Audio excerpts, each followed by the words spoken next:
আসসালামু আলাইকুম ওয়া রাহমাতুল্লাহি ওয়া বারাকাতুহু। ইন্নাল হামদুলিল্লাহ ওয়াসসালাতু ওয়াসসালামু আলা রাসূলিল্লাহ আম্মা বা'দ। প্রিয় ভাই ও বোন, আশা করি আপনারা সকলেই ভালো আছেন।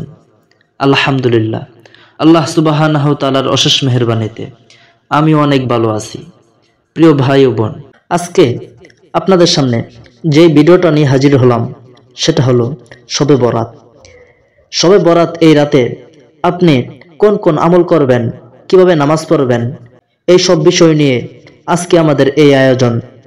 আপনি যদি মুক্তির আহ্বান ইউটিউব চ্যানেলে নতুন হয়ে থাকেন তাহলে অবশ্যই আমাদের এই ছোট চ্যানেলটা সাবস্ক্রাইব করে রাখবেন এবং দিন কায়েমের উদ্দেশ্যে ভিডিওগুলো আপনার বন্ধুদের কাছে শেয়ার করে দিবেন।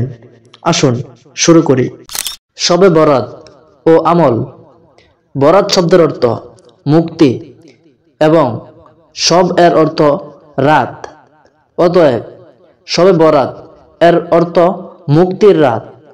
এই রাতে আল্লাহ তাআলা অভাব অনটন, রোগ শোক ও বিপদ আপদ থেকে মুক্তি চাওয়ার জন্য মানুষকে আহ্বান জানান এবং তার নিকট চাইলে তিনি এসব থেকে মুক্তি দিয়ে থাকেন।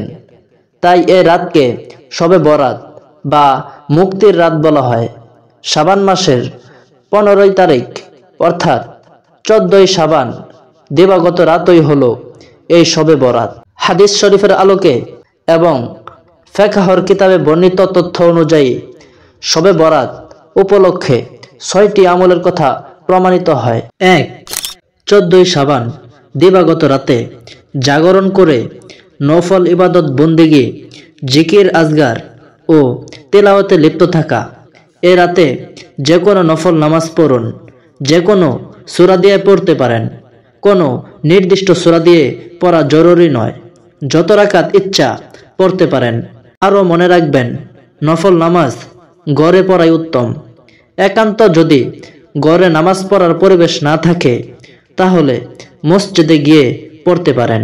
বর্তমানে শবে বরাত ও শবে কদর উপলক্ষে ইবাদত করার জন্য মসজিদে ভিড় করার একটা রসম হয়ে গিয়েছে।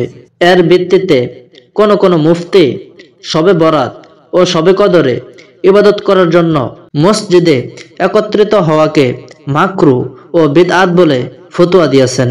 তাই যথাসম্ভব ঘরেই ইবাদত করা উত্তম হবে। 2.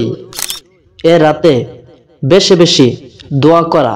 কেননা আল্লাহ তাআলা সূর্যাস্তের পর থেকে সুবহে সাদিক পর্যন্ত দুনিয়ার আসমানে এসে মানুষকে ক্ষমা চাওয়ার জন্য, রিজিক চাওয়ার জন্য, রোগ শোক বিপদ আপদ থেকে মুক্তি ও বিভিন্ন মাকসুদ চাওয়ার জন্য আহ্বান করতে থাকেন।